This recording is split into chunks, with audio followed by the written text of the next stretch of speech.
Apa itu modernisasi? Modernisasi adalah proses perubahan dari sesuatu yang belum maju ke arah yang lebih maju.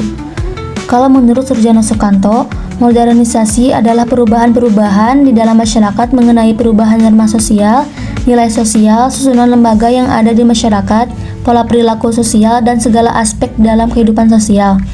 Selain Surjono Sukanto, ada lagi nih yang mendefinisikan modernisasi yang bisa dilihat dari beberapa bidang. Orang itu adalah Anthony Giddens yang menuliskan dimensi institusi modernitas dalam bukunya The Consequences of Modernity dan membagi definisi modernisme ke dalam 4 bagian, yakni kapitalisme, industrialisme, kemampuan pengawasan, dan kekuatan militer. Penyebab terjadinya modernisasi. Jadi sekarang sudah tahu kan apa itu modernisasi? Nah, modernisasi juga tidak datang begitu saja loh. Mereka memang diinginkan untuk ada, karena pada dasarnya manusia adalah makhluk yang tidak pernah puas. Kalau dipikir-pikir, kenapa dulu kita susah sekali untuk bertemu dengan seseorang yang jauh di sana? Tapi sekarang tinggal pencet video call dan dapat langsung terhubung dengan orang yang kita rindu. Itu adalah dampak dari adanya modernisasi. Oleh sebab itu, manusia pasti selalu ingin menemukan sesuatu yang baru. Jadi, bukan tidak mungkin di masa yang akan datang, akan ada hal-hal baru yang memenuhi kepuasan manusia berikutnya.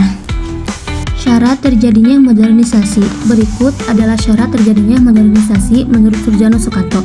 1. Cara berpikir ilmiah yang sudah melembaga dan tertanam kuat dalam tatanan masyarakat.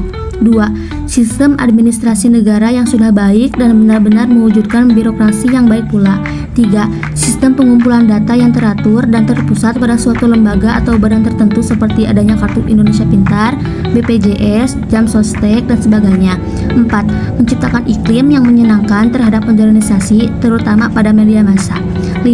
Tingkat organisasi yang tinggi, terutama pada disiplin diri. 6. Sentralisasi wewenang dalam melakukan social planning yang tidak mementingkan kepentingan pribadi atau golongan tertentu. Terjadinya modernisasi juga memang diakibatkan oleh peran serta dari kita juga untuk menerima dan mencari sesuatu yang baru dan menginginkan percepatan dalam melakukan segala sesuatu nih. Ciri-ciri modernisasi ditandai dengan adanya perubahan modern pada masyarakat yang mencakup unsur sosial, ekonomi, dan psikologi. Berarti adalah beberapa ciri modernisasi yang dirangkum dari sebagai sumber. Adopsi teknologi baru dalam aspek kehidupan sehari-hari. Meningkatnya mobilitas karena semakin mudah untuk berpergian jarak jauh dan berkomunikasi dengan orang di tempat berbeda. Memilih kebenaran untuk menyatakan pendapat atau opini dan bersikap demokratis. Faktor pendorong modernisasi. Modernisasi dipengaruhi oleh beberapa faktor pendorong, yaitu sebagai berikut. Sistem masyarakat terbuka open stratification yang memungkinkan adanya gerak sosial, baik secara horizontal maupun vertikal yang lebih luas. Pemikiran yang berorientasi masa depan sehingga mendorong terciptanya hal atau penemuan baru sesuai dengan tuntunan zaman yang kian modern, kontak dengan kebudayaan lain yang memungkinkan manusia saling berinteraksi dan membuat penemuan baru. Nah, di sini juga ada dampak modernisasi. Kamu pernah lihat gak sih orang-orang yang ada di sekitar kita yang memperhatikan dirinya sendiri? Orang yang adem ayem gak memperhatikan gejala dan hiruk pikuk dunia ini. Udah jarang kan? Sekarang ini justru banyak orang-orang yang ambis banget buat mengejar sesuatu. Nah, itu adalah orang-orang sekarang yang wajar ada di dalam masyarakat modern menurut Talcott Persson. Talcott Persson adalah tokoh sosiologi modern yang terkenal dengan teori fungsionalisme strukturalnya. Nah, di sini juga ada dampak positif modernisasi. Adanya modernisasi menyebabkan seluruh elemen di dalam masyarakat juga mengalami kemajuan dan perubahan. Seperti di dalam sistem ekonomi nih, kita semua lebih gampang buat belanja dan transaksikan sekarang ini dengan pembayaran online dan transfer yang mudah. Itu adalah dampak dari adanya globalisasi.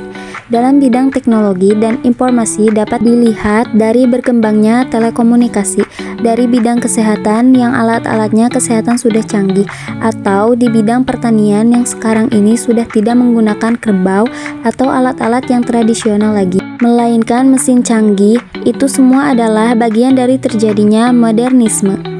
Berikutnya ada dampak negatif modernisasi. Selain kemudahan yang kita dapat, hal yang dijelaskan di atas yang membantu kita melakukan segala sesuatu secara mudah. Modernisasi juga memiliki sisi negatif nih, seperti banyaknya kejahatan yang terjadi akibat berkurangnya lapangan pekerjaan yang tersedia. Contohnya seperti kejahatan dunia maya. Contoh modernisasi bisa terjadi di berbagai bidang.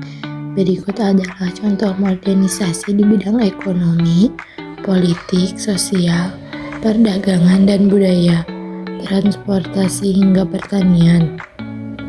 Contoh modernisasi di bidang ekonomi, aplikasi investasi online yang sudah mendapat sertifikat resmi dari OJK. 2. Contoh modernisasi di bidang politik, hubungan antar negara yang semakin berkembang, terbentuknya organisasi internasional yang terdiri dari beberapa negara seperti PBB, UE, ASEAN, dan sebagainya. 3. Contoh modernisasi di bidang perdagangan, aplikasi jual beli online.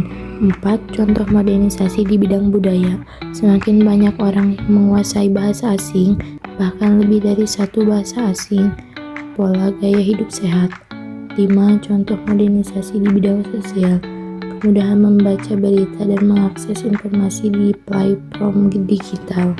6. Contoh modernisasi di bidang transportasi, transportasi online yang lebih aman, nyaman, dan bisa menjangkau berbagai lokasi dengan cepat.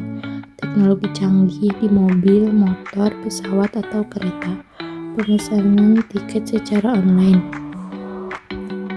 7. Contoh modernisasi di bidang pertanian, mesin traktor yang bisa berjalan secara otomatis, proses panen menggunakan mesin otomatis.